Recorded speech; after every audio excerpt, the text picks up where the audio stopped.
uJesu Kristu uyinkosi. Ngiyabingelela abazalwane edruphini, ngibingelela abafundisi, ingcingo zaNkulunkulu, nabafundisi bonke, nabafundisikazi. Ngibingelela abavangeli, abavangelikazi bonke abazalwane egameni likaJesu. Ngibingelele abangcwele. Namhlanje azibazalwane kusukela nje ekuseni besikhulume ngendaba ye-tattoo. Yazi angazi noma uNkulunkulu befuna ngithulela ubufakazi bami nami mayelana ne-tattoo ukuthi injani, ngoba ilokhu nje lo sikhulume ngakho. Yazi inhliziyo nami lokuhleli ukuthi angibuthule lobufakazi about i-tattoo, ubungozi bayo kumzalwane. Ngifuna ukubuthula lobufakazi bazalwane, ukuthi mina into yangenza ukuthi ngize ngiyikhiphe emzimbeni i-tattoo and engangiyenzile, ngisebenzise inariti ne-sticks ngafaka umngani wami. Ngifuna ukuchaza ibungozi bayo obaba khona kimi empilweni yami yokukholwa. Ngifuna ukuchaza ukuthi ngize ngiyikhiphe kwakwenze njani, ngize ngiyikhiphe, ngoba hhayi ukuthi wonke umuntu ufuna ukuthi aze ayikhiphe noma enzeni, cha, kodwa ngizofakaza nje ngempilo yami nokuthi ubungozi bayo, ukuze nomunye umzalwane mhlampe nawe uhlaselekile, wahlaseleka njengoba nami bengihlaseleka ngenxa yokuthi ngangine-tattoo, ukuthi ngize ngiyikhiphe kwagcina kwakwenze njani, kwasho bantu ngempela ngiyikhiphe. So bazalwane, ngifuna ukufakaza lokho, angisho ukuthi abanye abawakhiphe, kodwa ngilobufakazi bami ngiqondise kakhulu kulabo abazozibona bebe nezimpi ebezinjengezami spiritually emaphushweni, not physically. Ngifuna ukuchaza le ndaba ye-tattoo nobungozi bayo, nokuthi uma umzalwane, wena ungumzalwane, uqaphele ukuthi ungazami nje nokuthi uzuyifake i-tattoo. Mase usindisiwe nje, ungalinge nje udukise umuntu ethi gijima ufake i-tattoo. uNkulunkulu ivangeli namhlanje ubheke inhliziyo kanendaba nengaphandle. Ngifuna ukuchaza namhlanje bazalwane, ngixolele ngendaba ye-tattoo nobungozi bayo, ukuthi nami uNkulunkulu wazi wangisiza ukuthi-ke ngabona lezi zimpi sesenqamuka, seziyehla, sephela uma sengikhiphile ubungozi bayo i-tattoo. And kwangilimaza kakhulu bazalwane, ngengiqamba amanga emandleni okukholwa, kwangishaya kakhulu, ngoba ngisho ukuthi ngizochaza indaba ye-tattoo nobungozi bayo. Bengicela ukuthi siqale nje sifunde izwi nje bazalwane la egameni likaJesu, izwi likaNkulunkulu kuLeviticus, la ekhuluma ngakhona ukuthi umzalwane akafanele ayifake i-tattoo. Singadukiswa nje abantu la ngaphandle bethi uNkulunkulu ubheka inhliziyo akanendaba nengaphandle, noma ungayidweba i-tattoo, ubhale nje ivesi, noma ubhale igama likaJesu Kristu uyinkosi, noma ubhale igama likaJesu, akunankinga nje. Uma usindisiwe nje uzobe ubhala ivesi angithi emzimbeni yakho, cha, akufanele ubhale ngisho nalelo vesi, akufuneki nje umzimba wakho ulobe. So bengicela ukuthi sifunde-ke izwi laNkulunkulu kuLeviticus chapter 19 verse 28, othi anikuzigcaba emzimbeni yenu ngenxa yabafileyo.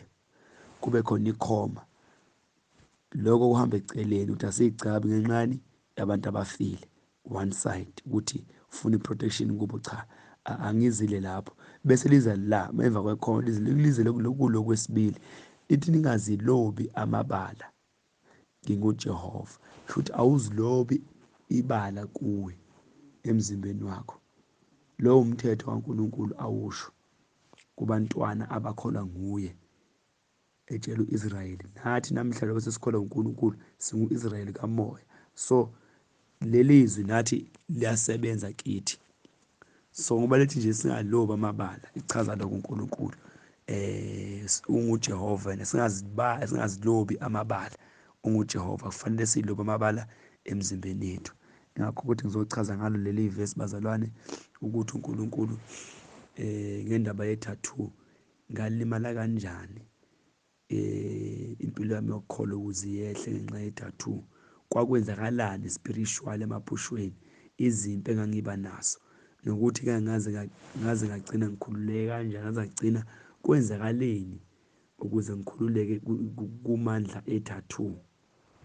So ngiyacela ukuthi nje nginikele kuNkulunkulu nje ke ngikhuleke. Baba, egameni likaJesu, uNkulunkulu ophilayo, egameni likaJesu, uJesu Kristu inkosi, cela ukuthi ube nami inkosi, ngisandlulise lo bufakazi konke engaku-experience indaba ye-tattoo. Ngiyacela ke uNkulunkulu ukuthi ngimdlulise kubantwana bakho, ngoba lo ithintekile lento kimi kusukela ekuseni, ukuthi angifakaze ngendaba ye-tattoo. Uwena owaziyo nkosi ukuthi ubaphe abantu ofuna ukubasiza, obani ofuna ukubakhulula emandleni e-tattoo. Ngiyacela ke uNkulunkulu ukuthi usebenze ngomoya wakho oyingcwele. Ngiyacela usebenzise lo mzimba nalolimi nalezi ndebe zomlomo, ukhulume wena, ngandlulisi lutho mina. Kusize ke Nkosi ukuthi ukhulume egameni likaJesu, Jesu Kristu uyinkosi uze phakade. Amen. Bazalwane, siyambonga uNkulunkulu ngoba ngizondlulisa le tattoo. I'm so sorry bazalwane, ukudlulisa lo bufakazi about i-tattoo ukuthi ngimelene nalabazalwane abathi i-tattoo akufanele uyisuse emzimbeni, akunankinga. Cha, indlela nabo uNkulunkulu abahambele ngakhona nabo, nami ngizochaza le ndlela uNkulunkulu angihambele ngakhona nami, nokuthi yini enga-experience ngenxa ye-tattoo. Ngoba bazalwane, ngicela ukufakaza lokuthi uma une-tattoo sempini, and futhi impi e-worse, impi engaqeda nokukholwa kwakho wehle emandleni, if ungeke uze uqaphele. Cela ukushushisa ukuthi uma ungeke uze uqaphele endleleni ungalimala nokulimala, amandla akho angaphela, and uba nezimpi ezinkulu spiritual. Mina bazalwane, ngayenza i-tattoo ngisesemncane, ngisafunda isikole, cishe ko-primary, angazi noma ko-primary noma ko-high school, yini angisakhumbuli, kodwa ngathi ko-primary. Sinabangani siphikisana, nakhona kwadwebeka umngani lo owangidweba, wangidweba ngaye ephethe istik samentshisi egoqele inariti kuyo. Yayiphumile impela inariti ecomboza kumamsomo, echoncoza la kimi esandleni sami saka-right. Wadweba ulove, nakhona hhayi nomuhle nje, wadweba nje ulove. Emva kaloko-ke hayi, ngalo ngigcobisa-ke yaze agcina isihleli nje enyameni ku-green. So bazalwane, kwathi uma sengikholwa-ke, sengisindiswa, sengikhulile, sengimdala, into eyenzeka bazalwane ile ukuthi ngangimangala, kwaba mnandi, ngiqeda kusindiswa nokugcwaliswa ngamandla kaNkulunkulu kamoya oyingcwele. Ngazizwa ngigcwele amandla ekukholweni kwami, sengisindisiwe. Ngangiba nazo kodwa izimpi ngingakakholwa, ngangilalwa emaphushweni, and ngilalwa ngempela. Ubona ukuthi futhi lento sasithi thina isidudla somoya sabafana, sisho kanjalo, kanti ngangaboni ukuthi cha, ngangingene kwi-covenant noSathane spiritual, ngangishadile ngenxa yani yalo lava nganginawo. USathane wayene-covenant empilweni yami, so wayekhona ukwenza yonke into ayithandayo ngempilo yami, ngoba nganginento ebhilonga kuye vele. So bazalwane, into yathi yenzeka uma sengisindisiwe, lezo zinto zanqamuka. Ngiqeda kusindiswa, ngasindiswa, ngaphinde ngasindiswa. uNkulunkulu ayengibizile, ngabizwa nguye-ke, angizange ngishunyayezwe-ke mina bazalwane, ngabizwa nje uNkulunkulu. Ngasindiswa, ngamamukela kuJesu, ngabhabhadiswa. Emva kaloko ngayizwa kumnandi, ngamkhonza uNkulunkulu, ngizile ukudla, ngikhuleka, ngiye emahlane, waze wangigcwalisa ngamandla kamoya oyingcwele. Ngazizwa ngigcwele amandla, ngazibona ngishiya izinto ezinye ngingashunyayezwanga, ngishiya izinto abaqhuba bezenza abazalwane. So into yaba la bazalwane, yeyi, kwahamba isikhathi, angazi noma ngaba uwikini, ngavula umnyango wesitha, yeyi, kwavuka lento yokulalwa emaphusheni ngumzalwane ngikholwa. yabuya lento. So ilokhu iqhubeka. Ngangimangala ngendlela izimpi zasifika ngakhona emaphushweni. Noma kuthiwa ngikhulekile bazalwane, ngikhuleka impela nje, ngihlale emkhulekweni, ngikhuleke. Hey, ubona ukuthi ngikhulekile, ngiyalala, sengiyolala, yabona ukuthi ngikhulekile, ngiyaphumula manje sengiyalala. Hawu, ngiqeda kulala ngapha lesikhathi esingekanani. Hawu, 1-2 sengibona emaphushweni. Ngaso lesi sandla lesi saka-right esine-tattoo. Silokhu nje amantombazane, amantombazane sibabhucuza lapho kuma-private party. Ngiphaphame sengingcolile. Kwesinye isikhathi ngizibona ngilala namantombazane, ngumzane ngikholwa. Ngizwe uma ngiphaphama ukuthi amandla ayehla, ayashayeka, kodwa bengikhulekile ngilala. Hey, leyo nto ilokhu iyenzeka, and futhi eyenzeka kakhulu baba babeqeda lamandla ami okukholwa, and futhi ubone ukuthi ibuye inqamuke, ibuye ithule, ngizile ukudla, ibuye ithule, ibuye futhi ibuye. Ngize ngimangala ukuthi yini ngempela, ngaze ngakhuleka ngabuza uNkulunkulu, ngazile ukudla, Nkosi kwenze njani? Yini ndaba mina ngilalo kangamaphusheni nginqotshwe kanje, kwenze njani? Ngizibona ngiphuca amantombazane ama-private party, kwenze njani? Hawu, yazi uNkulunkulu uthembekile bazalwane. Wangikhombisa umbono ephushweni. Mangithi ngiyabheka ngabona like yena kwaveza intombazane. Mayiveza le ntombazane iqhele likude le, ngathi kwakuyindlu indlu eyayistezi, indlu eyayistezi. So thina sila ngathi kwakhona umuntu owayengumfana engapha eceleni kwami, ewubabanyana nje ngapha eceleni kwami, ukhulumisa kwendoda, ngingamboni yena. Mangiyibona le, ngabona enye intombazane igijima ishona le nale, ihamba intombazane lo seceleni nami ebheke yona. Mangiyibheka le ntombazane ngabona uNkulunkulu ngazi wangenzela kulo mbothi, ngabona kusondezwa isandla sayo. Mayisondezwa isandla sayo ngabona i-tattoo efana exactly neyami kuleya ntombazane, efana exactly le engangiyenza umngani wami la, exactly. Kwase lo seceleni kwami oyindoda wathi, ukuba uyazi lo wesifazane ukuthi yindaba ngimlandela kangaka, ingenxa yaleya nto yami ekuye i-tattoo. Emva kaloko ngaphaphama. Mangiphaphama ngithi, hawu Nkosi, kanti ingakho ngilala kanje? Shuthi kuwena kumoya ngishadile, ingakho engilandela kangaka uSathane. Ile ntombazane ehlezi lala nami futhi ngoba ine-tattoo efana neyami exactly. Lo ongumfana ngimzwa ukuthi ingakho elandela kangaka leya ntombazane ngoba ine-tattoo yayo, inento yayo kuyo. So mina ngivela ngenzeni, ngizwe noFathi waye ungayikhulekela, ngayikhulekela, ngizile ukudla ngikhulekela, kodwa bazalwane kwakufana still. Ngangilala emaphushweni kunzima, ubona ukuthi hamba isikhathi ithule lento yokulala, ibuye and mayibuyile ibuye kakhulu. Ngiye kwesinye isikhathi ngizwe ivoice isimemeza ethi sengisemaphushweni, thola ngiyazibona lapho, nansi intombazane isime eduze kwami, ngibone sona isandla futhi siyibamba intombazane, shona isandla lesa sishona kuphi, kwi-private part, ingakhoni nokusimisa. Kube khona izwi lithi, Sandile uNkulunkulu akathumele iy'ngelosi zakhe zizokusiza, athumelele wena ukuthi usizakale, wena usizakale. Emva kwalokho ngiyaphaphama, ngizwe lelo voice, ngiphaphame, ngithi hayibo, bengenzani? Bengibamba intombazane ephushweni kwi-private party ngalesi isandla. Ngathi ngiyabheka ngizibone sengingcolile, sengimoshile, sengimanzi. Ipower ye-tattoo, kanti ngangine-covenant noSathane spiritual. Into eyenzeka bazalwane ukuze ngikhululeke, ukuze ngikhone nokunqoba, nakho ilokho. Ngangimangala ukuthi ngoba phela manje sengikhulekele, kwenze njani? Kanti bazalwane ngizohlala nomgcotshwa kaNkulunkulu ubaba uNsibanda Shumayeli, athi yena akambhabhadisi umzalwane. Ngingene ekhaya lezwi, idruphu yasekhaya lezwi, ngizwe le ntshuma lokhu nje edruphini, athi akambhabhadisi umzalwane ne-tattoo, kumele ahambe ahlubule isikhumba.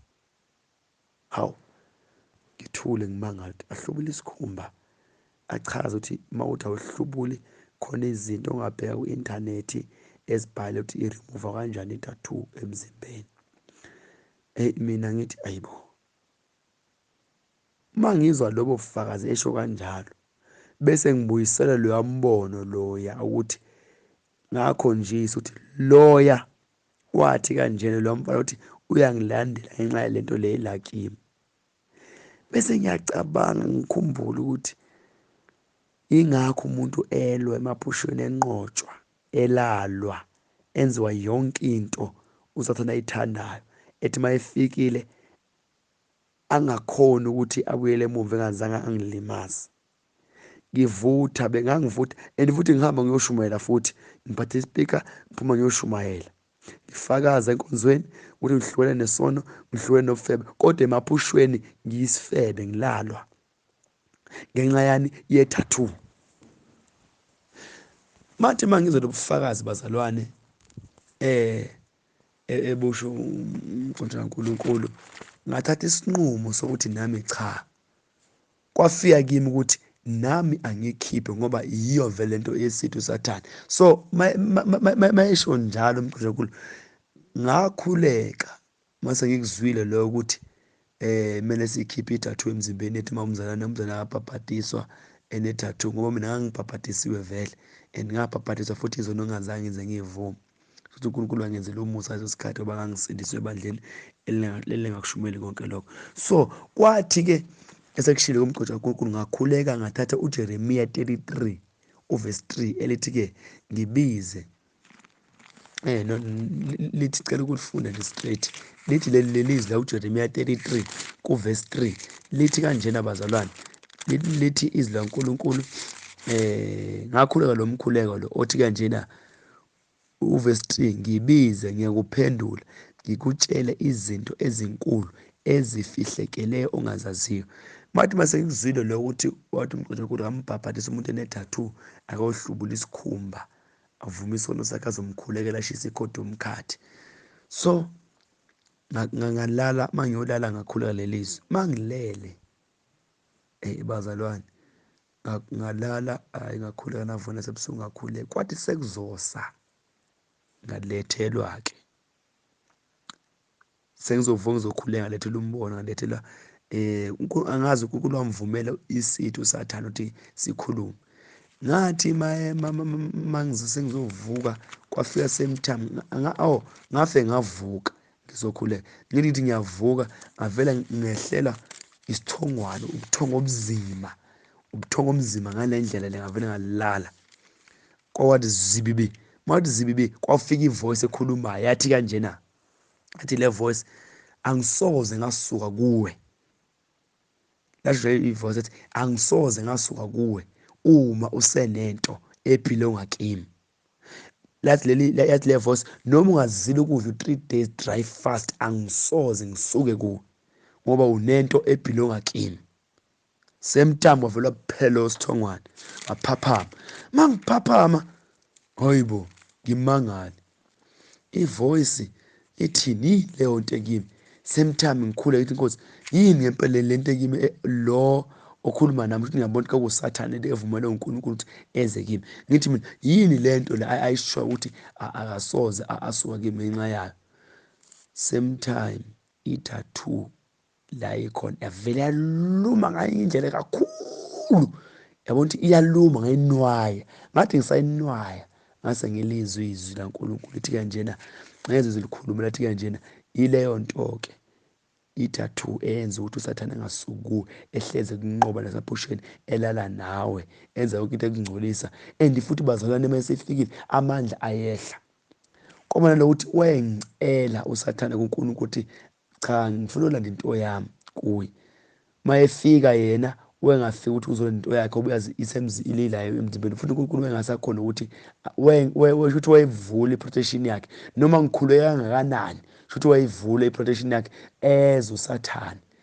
Mayefika yena afike azolala nami, adraine wonke lamandla okukhona. Yazi ngehla bazane emandleni, umuntu one-tattoo emzimbeni usempini le, ngoba ngisho ukuthi nalaba bathi bona ngeke bayikhiphe izobe ikhona ekulungile. uNkulunkulu vele uyasithethelela bazane, nami wangithethelela kodwa yabuya le mpi spiritual yabuya ubungozi ngoba phela mina wangilwisa kakhulu uba ngangiphuma nesibheka ngishumela endaweni zonke abantu abaningi bephenduka ngishumela manje impi kimi yaba worse.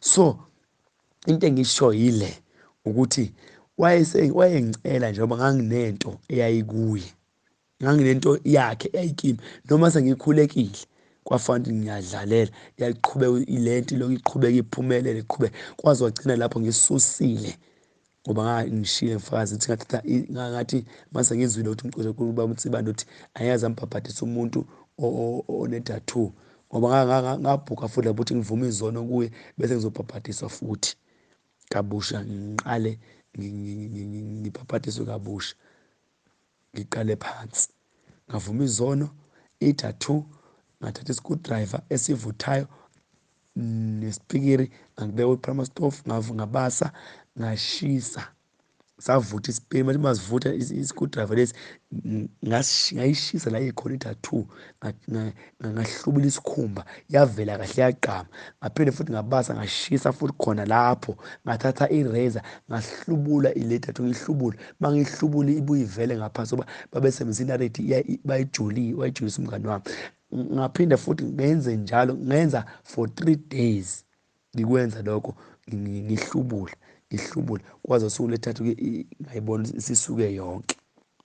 Enye into eyenzeka lo mngani wami lo owayengenze le tattoo ngangimbona emaphushweni abuye afike notshwala la yabona ukuthi lo wangenza le tattoo ngangimbona eqhamuka emaphushweni ngenze ngima ukuthi lona wayehlezi lo mngani wami nje lo walokhu eqhamukile emaphushweni kwenze njani walokhu eqhamukile emaphushweni yami kwenze njani kanti uyena owangenza le tattoo sithanda emsebenzisa so ngangine-covenant nanaye empilweni yakhe yena uyaqhubeka udla izono shuthi spiritual sathane uyabuya amsebenzisa ukuthi azongenzisa isono. Ubungozi bokuba ne-tattoo nawe uma uthi umzalwane uyahlaseleka emaphushweni uyalala uyabona uyanqotshwa uyadla emaphushweni kwenzeka yonke into yimpi mawuthi angeke uzikhiphe ubohlala emkhulu ngicela ukuthi ubohlala kakhulu emkhulekweni nasekuzileni kuhle ngoba uma une-tattoo emzimbeni wakho usempini and usazolwa kakhulu. Ngiyacela uma ekhona umuntu enayo akakhuleke ukuthi uNkulunkulu amsize mawuthi kumele ayikhiphe amfakazele ukuthi akayikhiphe mawuthi angayikhiphi ahlele emkhulekweni akahlele emkhulekweni noma ngempela isathane siyazama yonke indlela sizama yonke indlela ukuthi size ngoba lento le ingeyazo ngoba namhlanje noma ngazile ukudla 3 days dry fast angeke sisuke kimi ngisese-tattoo. Ukuthi ngiyacela bazalwane ukuthi kanjena nawe uma umzweni uhlaseleka kakhulu sabathi uyakhuleka izinto spiritual anqobeke ngiyacela buza uNkulunkulu mawuthi ikhiphe uyikhiphe ngoba usathane uyakhona ukukucela eze kuwe ezokungcolisa enze noma ngayini ayithandayo kuwe ngoba uJesu khona la atshela khona abafundi bakhe ukuthi umbusi wezwe uyeza wathi uJesu kodwa akanasabelo kimi akanalutho kimi okwakhe. So nathi usathane mina nami wayengicela ngoba nganginento yakhe oba ngitshethi akasoze asuka kimi ngisesenento yakhe ekimi ngayikhipha. So nama uthi ngeke uzikhiphe ngiyacela uzile ukudla impela noma ungathatha 21 days uthi uNkulunkulu adestroy ipower yayo ngoba ngempela it's not gonna be easy ukuphila ubungcwele it's not gonna be easy ukuthi ube balance spiritual uzoloku uhlaseleka amandla egrayineke uzozibona wehle emoyeni wehle ekukhulekeni wehle ekuzilungile kube wenzima ukwenza into enkulu ngoba isithe siyakhona ukucela size kuwe sizokwenza noma ngayini into eyithandayo. Mawuneziphi spiritual emaphushweni ngiyacela ukuthi buza uNkulunkulu mawuthi une-tattoo emzimbeni wakho mubuze ngoba mina wangikhombisa uNkulunkulu kwasho ukuthi ngalesa sikhathi nganga-understand kumele kumele ngiyikhiphe kwathi umgcotsha khona seshumayelile-ke ngahamba ngathatha isinqumo sokuthi ngiyayikhipha ngadela ngabuzwa lobo buhlungu.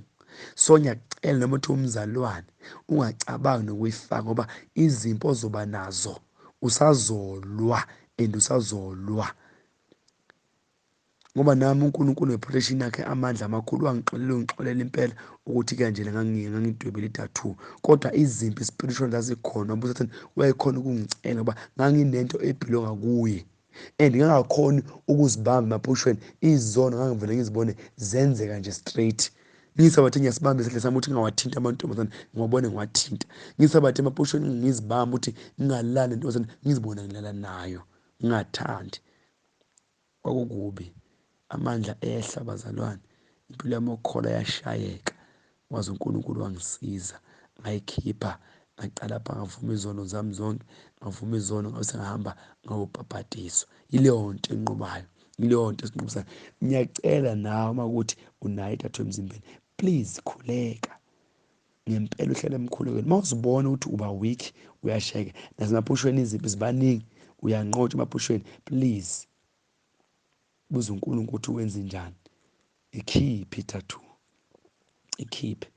Kona vele baningi abantu abanama-tattoo futhi banawo umzimba, abanye banawo umzimba wonke, kodwa into engiyishoyo spiritually banezimpi, and izimpi ezinamandla ngale ndlela le.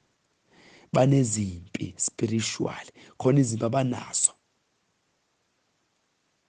Into esiza ukuthi mabehlala emkhulekweni, behlala ngempela emkhulekweni, behlala ngale ndlela le, ayazi akhona ukuthi nevele ubathola ipower yayo ukuthi uNkulunkulu uzoyidestroya. Beyikhulekele futhi behlezi bekhuleka, bezile nokudla kakhulu, bahlala noNkulunkulu ngoba une-tattoo usempini, kuyaliwa. Vele nami lento yayenzeka ngangatsheli muntu, lezi mpi lezi ngangiba nazo kodwa ngingatsheli muntu, ngizibona zenzeka kimi spiritual. Abaningi abanama-tattoo banezimpi kodwa ngeke bakhulule ukuthi banezimpi, bazothula. Kodwa nami ngidlulise lo bufakazi, mhlawumbe ukhona ongasizakala ngabo ukuthi noma usucabanga ngoyenza ungayenzi, noma unawo ubona spiritual kuyaliwa kuwe, ngoba phela umuntu uyathula afihle. Ngoba nami ngangifihlile, ngatsheli muntu, ngatsheli bandla, ngangifihlele nje, ngiqhubeke ngishumayela impela, ngishumayela impela kakhulu futhi na-powerful, namandla, ngikhuleka. Kodwa spiritual ngangisifebe ngedla izono, nami ngakhona ukuzenza. uNkulunkulu engivezele nemibono engikhombisa lento lezi, ngaze ngagcina ngenze njani, ngikhiphile, ngadela, ngayishisa, ngayikhipha. Nangapha esandleni saka-left nakhona kwakuncane, sathi sizama ukubhala igama lami ukuthi Sandile, savele sabhala u-S ngezwe ubuhlungu, ngingasayeka, ngawususa nawo. Kodwa usathane wayekhona ukungibamba ngale engangiyenayo. So ngiyacela uma uthi une-tattoo, uyahlupheka emaphushweni, uyalalwa, uyanqotshwa emaphushweni, awukhona ukubiza igama likaJesu emaphushweni, ingoba i-tattoo ikhona. Noma uyambona lo muntu emaphushweni owake wakufaka, ingoba usesene-covenant naye. Bengicela ukuthi i-tattoo siqaphele, and umzalwane osecabanga ngoyenza ungayenzi. Umuntu onayo akakhuleke ngempela, abe serious ngoNkulunkulu ngale ndlela, ngoba usathane once wavula umnyango uzokubamba and uzokudestroya, and amandla azokwehla. And noma uthi uyazibona uyavutha, une-tattoo uyavutha enkonzweni, kodwa emaphushweni uyabona uyanqotshwa, uyalala, wenzani, kodwa ufihlile, uthule. Ungafihli, khuleka, ucela uNkulunkulu akusize, uye kumfundisi, umtshele. Bese emva kwalokho umkhuleke, umbuze ukuthi uyikhiphe, uma usuyikhiphile umfundisi akukhulekele, adestroye amandla awo, ashise ikhodi yomkhathi. Ayikho into ezosiza bazalwane ileyo. Uma uthi nawe une-tattoo yakuhlupha, please ngiyacela, khuleka, ucela uNkulunkulu akusize. Iloko nje nami engidlulisayo bazalwane, egameni likaJesu, Jesu Kristu inkosi. Yibo nje lobufakazi mayelana ne-tattoo bazalwane engithi ngibushere, buyangithinta, bubungihleli, bebungihleli kusukela ekuseni. Ngithi angimdlulise manje ukuthi kanjena izimpi oba nazo uma une-tattoo ungacabanga nokuyenza noma uthi ubani. So ngiyambonga uNkulunkulu kakhulu ukuthi ngibudlulise lobufakazi. Ngiyathemba bakhona ozosizakala lobufakazi, noma thina uyazibona unempi ezinjengalezi ebenginazo, acele ukuthi uNkulunkulu uzomsiza. And ngiyakholwa, tshela uNkulunkulu akusize. Uma uthi uyazibona ama-tattoo yakho agcwele umzimba, cela ukuthi uhlale emkhulekweni kakhulu, tshela uNkulunkulu akusize. Uye kumfundisi wakho, tshela destroy amandla e-tattoo, akusize uNkulunkulu. And uhlale kakhulu emkhulekweni, ungasuki kuJesu, ube serious ngale ndlela, usathane uyalwa. Jesu Kristu inkosi. Amen.